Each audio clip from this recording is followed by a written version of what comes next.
En este nuevo capítulo de Voces del Paisaje, estamos nada más y nada menos que con una voz que para ustedes va a ser muy natural escuchar. Jessica Jaramillo, una mujer que si bien no nació propiamente en lo que hoy conocemos como departamento del Quindío, nace en Sevilla y ahí hago un hincapié, es que Sevilla es territorio quindiano. Sí señor, Sevilla es del Quindío y alguna vez volverá a ser nuestro, pero eso es historia de otro podcast. ¿Cómo estás, Jessica? Bienvenida. Ay, ¿cómo estás, Felipe? Muchísimas gracias por la invitación. Me disculpo porque mi voz hoy está un poco resabiada, pero muchas gracias por este espacio. Eso suele suceder. Bueno, yo quiero comenzar, Jessica, que tú nos cuentes cómo fueron esos primeros momentos, esa infancia en la que tú empezaste a formarte alrededor de la música allá en Sevilla, con nada más y nada menos que el Festival Bandola, y nada más y nada menos que con uno de los grandes de la lutería a nivel país, como lo es el maestro Tobías. ¿Cómo fue eso? Bueno, mi inicio musical, podría decirse, bueno, fue con mi papá, con Javier Jaramillo, que, digamos, toda la vida ha sido muy cercano a Tobías, pero en Sevilla, digamos, había un proceso muy enriquecedor o muy bueno en la Casa de la Cultura con el grupo Bandola. Rodrigo Muñoz, que era, digamos, como el director de todos los procesos musicales, pues me empezó como a encauzar en lo que eran los bambucos, los pasillos. De hecho, cuando yo escuché por primera vez una canción de esas, pues fue algo muy extraño porque es como cuando uno se enamora como a primera vista, como de una. A mí me pasó eso con la música andina colombiana. De hecho, fue tanto así que en esa época que existían los cassettes, él me grabó un cassette donde había unas canciones que es imposible olvidar porque fueron mis primeras canciones aprendidas, como Muy Antioqueño de Héctor Ochoa y Daniela, que es un bambuco bastante fuerte de Guillermo Calderón Perdomo. Entonces esas fueron como mis dos canciones y fueron como las que me acompañaron en esa decisión de por aquí me quiero meter, este quiero que sea mi camino. Mi papá siempre me apoyó en ese sentido y con todos los procesos en la Casa de la Cultura, pues eso ayudó a afianzar mucho más. Después, pues Tobías, con la creación del Cuyabrito de Oro, me ayudó mucho. Recuerdo muy bien que en esa época, pues, y desde siempre, para uno participar en los festivales, tiene que mandar un demo. Entonces, pues entre mi papá y yo, como que, ¿qué hacemos? Pues mi papá no toca instrumentos de cuerda ni armónicos, entonces aquí que te Tobías, no se preocupe, yo voy con el tiple, la acompaño, grabamos en un cassette y así fue. Eh, yo no sé exactamente el año, pero sé que hace 25 años se hizo la primera versión del Cuyabrito de Oro a la cual yo participé o en la cual yo participé y pues fui la merecedora del primer puesto. Desde ahí mi carrera musical o mi camino por la música folclórica del país no ha parado, hace 25 años ya. Y ahí es cuando, digamos, en ese aterrizaje de esta valiosa sevillana, cuando se viene para el departamento del Quindío, el Cuyabrito de Oro, empieza a florecer ya no solamente un gusto por la música, sino una dedicación profesional, Sí. de dedicación absoluta, de cuidado, de ensayo, de disciplina. Además que fuiste de las pioneras, como tú muy bien lo dices, de El Cuyabrito. Sí. ¿Cómo fue ese paso de dejar la casa y la ciudad natal para venir al Quindío, que si bien es cercano, pues igual es abandonar Sí, los claro. territorios a los que uno estaba acostumbrado? Pues realmente fue complicado, pero digamos que la idea de venirme hacia Armenia no era tan, digamos, no asustaba tanto por el hecho de que Sevilla queda muy cerca. Y entonces mis papás iban y venían, pues me acompañaban, pero ya había una independencia. Entonces inicié dando clases pues, en el Cuyabrito de Oro, en Semillas de Paz, que era un grupo de, como de chicos que Tobías tenía para que nosotros les enseñáramos técnica vocal, para que hiciéramos coro, para que los formáramos para ir a los concursos infantiles y así. Entonces por ahí fue como que empecé como mi parte laboral. Después de eso, pues ya no era suficiente porque pues trasladarse y empezar como toda esa responsabilidad de adulto, pues requiere de otras cosas. Entonces me aceptaron en las Belemitas. Allí estuve casi un año dando clases. La verdad fue una experiencia muy bonita porque dar clases no es para nada fácil. Es muy complejo, pero cuando uno ve que los chicos reciben las cosas con amor, pues eso empieza a volverse como agradecido. Entonces fue una experiencia muy bonita. Y que además eras muy joven. Sí, O sea, estaba sin muy decir que nada, ya peladita. no lo eres, pero eras más joven aún. Sí, además porque era muy raro, las chicas, por ejemplo, de 11, de décimo y 11, que entraban a ver clase conmigo, me miraban como que, pues porque todos los profes eran como mucho más señores, más señoras, y yo, pues como a la par de las niñas, era como muy igual. Pero era chévere porque había más complicidad, había más confianza, las clases se volvían más amenas. Pero pasa que cuando uno es profesor, yo tenía jornadas desde las 6:30 de la mañana con todo el tema de transición, después primaria, después bachillerato y terminaba mi jornada casi a las 4:30, 5 de la tarde. Era una jornada muy, muy, muy dura para mi Extenuante. voz. Entonces empezó un tema de desgaste, enfermarme muy rápido y apareció una oportunidad o una opción de trabajar en el Parque del Café, con el show del Vaya, café. íbamos. Que además es uno de los shows más representativos cuando la gente va al Parque del Café.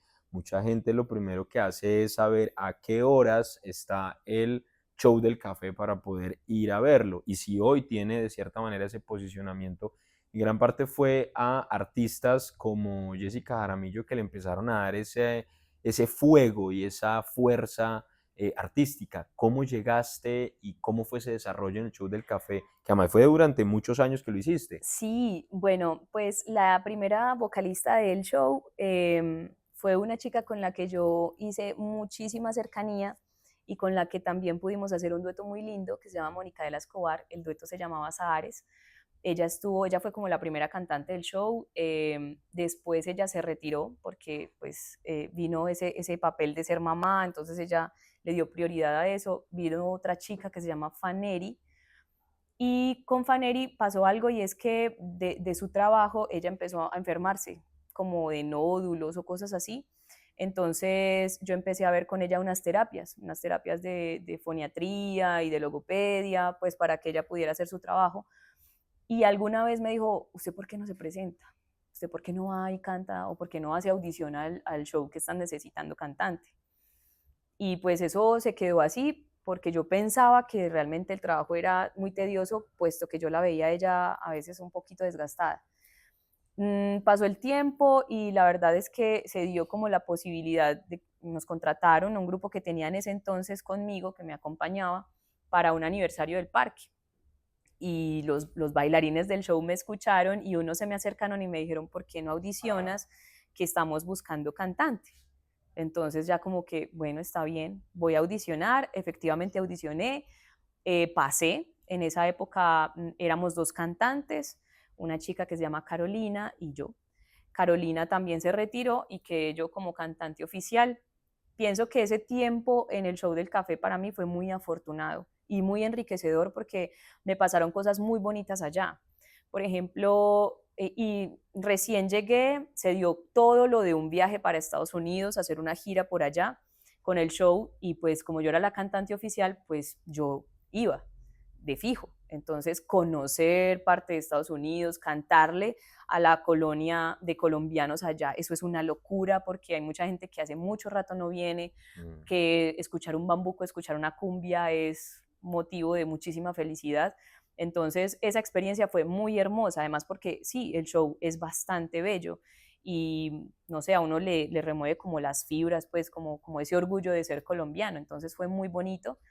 También en esa época el show y el parque en general siempre fueron muy, muy, Abiertos. sí, y siempre me apoyaron en mi carrera. Desde que me aceptaron, ellos entendieron que yo también tenía una carrera musical y que no por ser cantante del show tenía que terminar con esa carrera. Entonces, yo seguí con el tema de ir a los concursos, de participar. En esa época también fui ganadora del Gran Premio Mono Núñez con apoyo del parque. Fui a muchos festivales. De hecho, por ser ganadora del Mono Núñez, fui invitada al año siguiente, eso fue en el 2016, A a Cosquín. Cosquín. Fui como la única colombiana, o sí, me imagino, sí, porque no fue nadie más, para ir allá a cantar, y todo eso fue con apoyo y permiso del parque. Después, al año siguiente, vino Viña del Mar.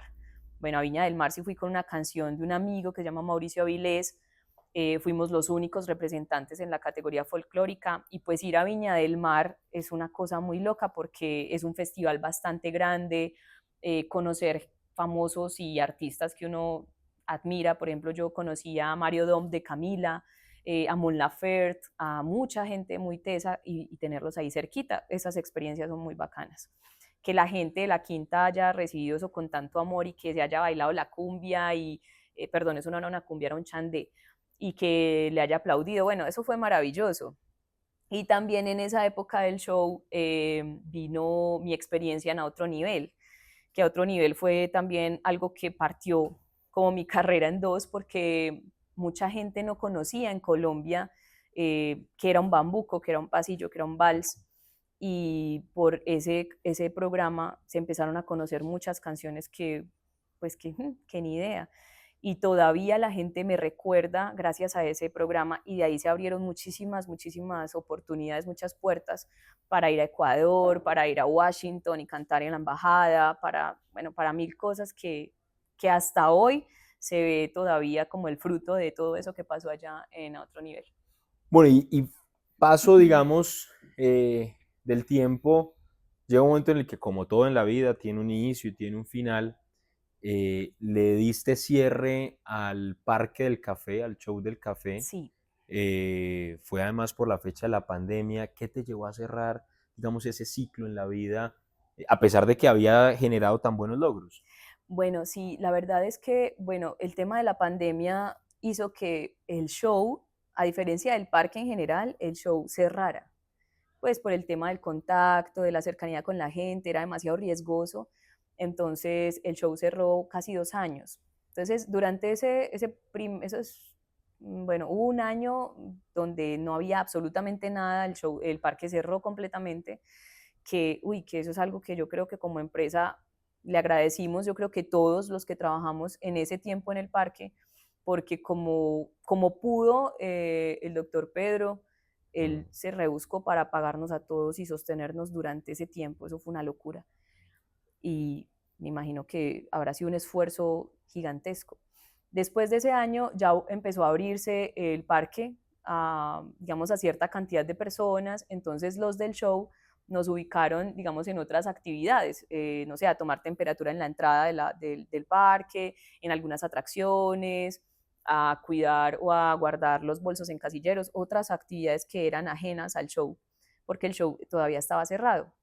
Y por esa época me viene como la oportunidad o como el ofrecimiento de entrar a trabajar como profesora a la Universidad del Quindío, en el área de bienestar, que a mí me pareció muy bacano porque, digamos, en el show todo es muy bonito y realmente el apoyo y la empresa es muy bacana porque trabajar allá es muy chévere, pero digamos que una fecha especial tú te la pierdes porque tienes que estar trabajando. No sé, unas fiestas de Navidad, No, una cualquier fiesta, sí, cosa. todo, todo, El todo show lo no puede que, parar. exacto. Y eso durante 7 años, eso ya empieza, digamos, a generar unas sensaciones raras. Y en la universidad, pues yo trabajaba, o el ofrecimiento que me daban era de trabajar de lunes a viernes. Yo tenía mis fines de semana libres, las vacaciones de diciembre pues existían, y me pareció bacano la experiencia de ir a Que ya enseñar, lo habías hecho en Belemitas. exacto, pero en un colegio. En cambio Ujú. aquí ya era como la educación superior, ya me encontraba con otra población que, digamos, cuando sale la oferta, por ejemplo, de curso de canto nivel 1, curso de canto nivel 2, o grupo vocal o grupo representativo, que es un coro a capela, la gente se inscribe porque quiere ir allá. En un colegio tú vas y así los No niños te no guste. quieran, exacto, tienen que ver la clase, y a veces las energías no son tan chéveres. En cambio, en la universidad era completamente distinto. Enseñaba como con o enseño con una facilidad, no hay un desgaste vocal como en esa época del colegio, no hay que estarle rogando a los muchachos hagan esto, hagan silencio. Entonces me pareció mucho más productivo porque lo que yo les enseñaba como que calaba más, quedaba más en los muchachos. Entonces me pareció que la experiencia podía ser mucho mejor, pues entrar a enseñar a una universidad. Y lo tomé y pues cuando lo tomé, pues ya hablé pues, con mis jefes en el parque y en el show y pues les comenté la situación y ellos, como siempre, me apoyaron y vieron que era una oportunidad también de crecimiento para mí. Bueno, y ahí ya empiezas el proceso pedagógico como docente, pero además, y era de esperarse, una mujer con semejante trayectoria y un don tan bien desarrollado, porque esto aquí hay que hacer un hincapié. Conozco muchas personas que tienen talento, pero casi nada de disciplina. Y tú puedes tener todo el talento del mundo, pero si no tienes disciplina no vas a llegar absolutamente a ningún lado. Como también conozco personas con muy poco talento, pero mucha disciplina, y esas personas, en todo caso, terminan logrando resultados. Ella no solamente tiene talento, sino que además quienes la conocemos sabemos que es una mujer muy disciplinada. No solamente se volvió docente, sino también estudiante. Y quedaste elegida dentro del proceso de formación como profesional en la licenciatura de música Sí, del Sistema General de Regalías, que eso, desde luego, hubo unas convocatorias, con unas eliminatorias y demás. sí. ¿Cómo fue ese proceso en el que tú te incorporaste a esa licenciatura? Pues mira que antes de todo eso, en Sevilla, varias personas con las que yo me relacionaba en esa época me decían, ay no, es que el cantante no es músico. O no, yo no creo que usted pueda ser músico porque es que eso es muy difícil. Entonces yo empecé a tener eso en mi cabeza y a creérmelo. Pero cuando me vine a vivir acá a Armenia y cuando empecé a trabajar en la universidad, ya conocía a Carlos, mi compañero, pero con él siempre hablaba cuando ya estábamos juntos, le decía, no, es que yo a la música le tengo mucho respeto, a la música de lejitos, pues a la parte académica. Y él me decía, no, es que tú puedes hacer lo que tú quieras, te puedes preparar, salió el tema de la convocatoria a la profesionalización, de estudiar para el examen de admisión, te preparas y yo te ayudo y te vas a dar cuenta que si pasas el examen, ya el resto lo tienes, Asegurado. sí. Y yo con ese miedo, pero bueno, hágale pues. Entonces él me enseñó, me empezó a mostrar, digamos, ciertas cosas, empezó a prepararme según lo que nos iban a preguntar en el examen. Y fue pues todo un tema muy loco porque habían cosas donde yo decía, no, yo no soy capaz. Yo por momentos sentía que debía desistir, pero se llegó el día de la audición, que fue virtual. Entonces estaban los profes y él creo que era el vicedecano, haciéndonos un ejercicio de solfeo, de solfeo auditivo. Entonces él le empezaba a sonar, digamos, como las melodías y las cosas allá en el computador y uno tenía que decir cuáles eran las notas o cuáles eran las figuras musicales y eso aparentemente, y no, y realmente es muy complejo, pero yo lo preparé tanto y Carlos estaba como tan pendiente que lo pasé. Entonces, cuando salió el listado y yo estaba ahí, eso fue una felicidad. Y también fue como decirme, hey, usted sí es capaz, Qué empiece a bien. quitarse como esas negaciones y vamos a ver cómo es este proceso. Durante el proceso, la verdad es que en muchas situaciones lloré, sobre todo en los procesos donde había que componer, en estructuras, en, en solfeo o en entrenamiento auditivo, habían unas cosas demasiado duras y porque aunque la profesionalización sí es un proceso bastante importante, a diferencia, digamos, de la carrera como tal, hay cosas que se tienen que ver muy rápido. Entonces el estudio o el trabajo autónomo individual es demasiado.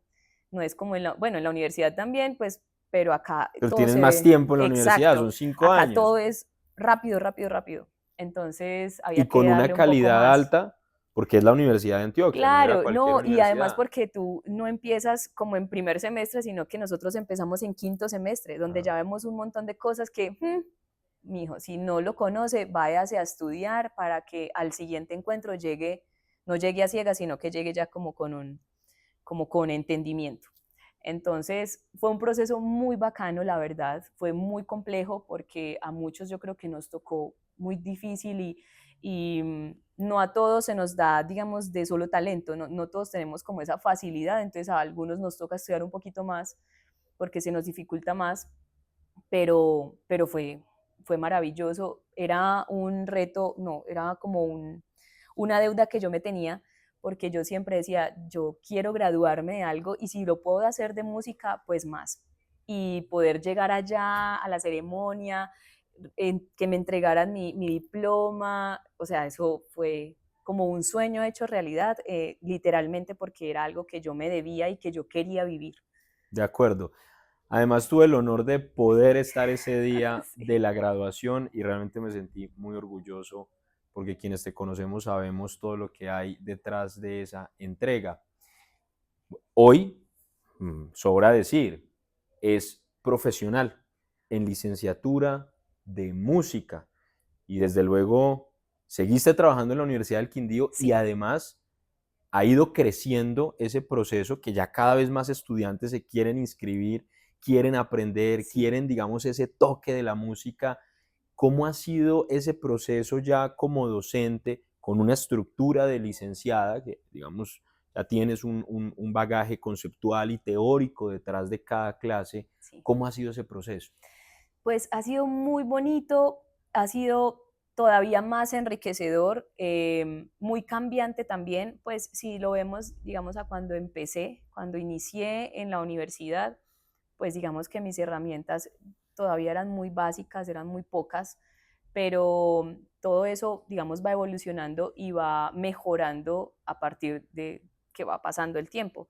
Y ahora, digamos, con el tema de haber podido estudiar, de haber podido estar con profesores que llevan mucho más tiempo, que tienen tantas herramientas pedagógicas, no solamente herramientas, sino como había un profesor que le llamaba eso trucos, pero realmente es eso, es sí, herramientas, es saber cómo con qué contar.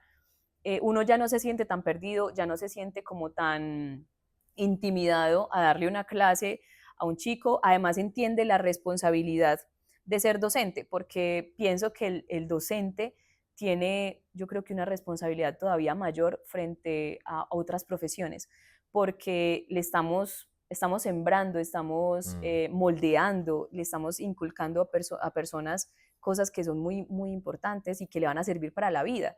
En la universidad yo no pretendo, digamos, o sea, sacar cantantes y músicos, sino que también mi objetivo de enseñanza también se ha ido más por la integralidad.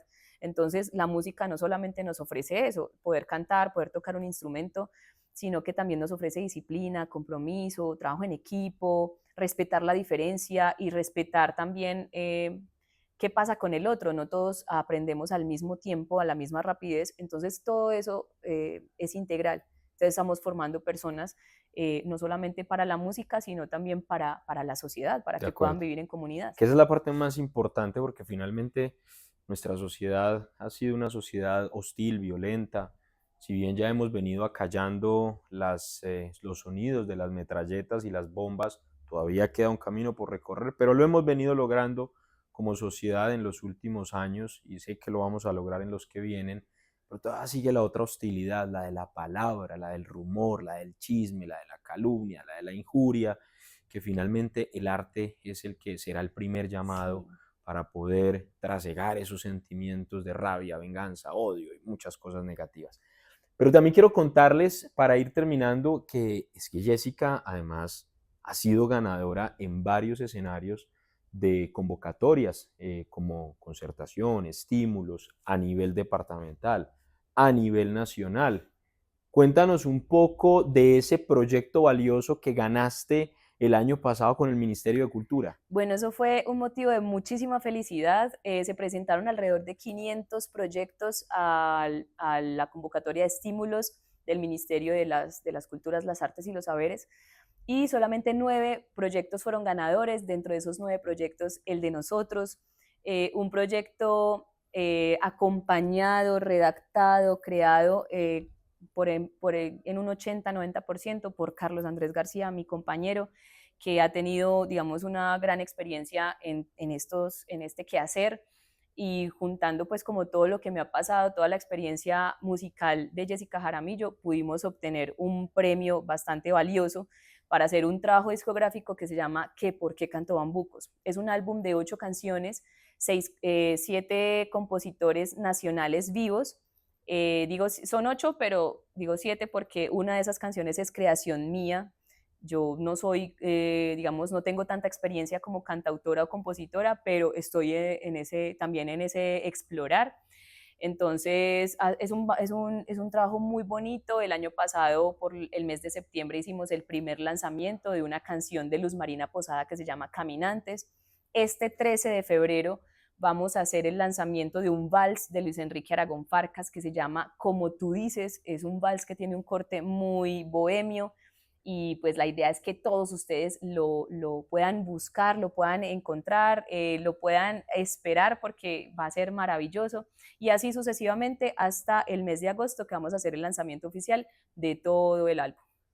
Bueno, yo quiero que para terminar, Jessica, a esas personas que te hemos visto y aquellos incluso que no te han visto, pero que en definitiva les llama la atención tu carrera, ¿qué les podemos decir a quienes sienten esa vocación por el arte, por la música, y que de pronto tienen la familia allá diciéndole: usted tiene que ser médico, usted tiene que ser ingeniero, se va a morir de hambre, no vaya a hacer eso, mijito, mijita, ¿cómo se le ocurre? No sea tan burro, va a terminar usted siendo cantante de bus? ¿Qué les vamos a decir? Yo pienso que nosotros mismos tenemos que darle a la profesión de ser músicos el nivel que se merece. No es un hobby como lo piensan muchas personas que a veces pretenden contratarlo a uno para algo.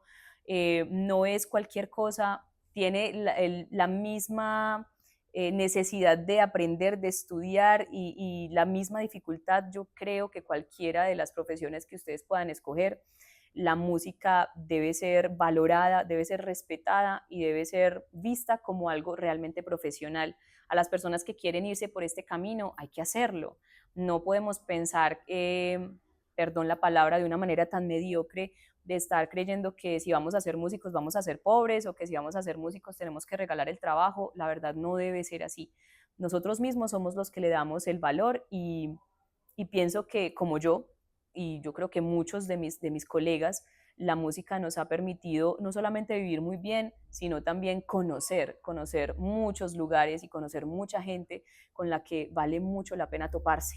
Entonces, nada, disciplina, mucho amor por lo que se hace, mucha conciencia y sobre todo mucha humildad y sencillez y mucha honestidad con ese arte que requiere tanto de nosotros, y que también merece que la gente lo reciba con buena calidad y de buena manera. Jessica, muchas gracias por este valioso espacio. Para nosotros es muy importante contar con artistas como tú. Sabemos que apenas estás empezando a florecer y que queda muchísimo por contar de lo que será Sí. Jessica Jaramillo en el Quindío, pero era necesario registrar estos acápites, además porque finalmente no sabemos hasta cuándo la divina providencia nos tenga en existencia, Ujú. y un artista como tú no se encuentra fácilmente todos los días, que si bien, vuelvo y digo, nació en Sevilla, Sevilla es del Quindío, y esta mujer le ha entregado alma, corazón y vida a nuestro departamento. Quisiera saber si tienes algunas palabras para despedirte. No, pues muchísimas gracias de verdad por el espacio. Qué rico recordar cosas que hacía rato no comentaba. Muchas gracias a Felipe, también a la Secretaría de Cultura y a la Gobernación por este espacio. Creo que es muy valioso que la gente conozca las historias de los artistas, y no solamente como desde esa parte musical, sino también de esa parte humana, de todo lo que nos toca vivir, a veces de lo que uno puede sentir en el proceso. Es muy valioso, así que muchas gracias por el espacio. Bueno, pues por artistas como Jessica Jaramillo, hoy en este podcast seguiremos diciendo una vez más que en el Quindío sí hay cultura. Gobierno del Quindío.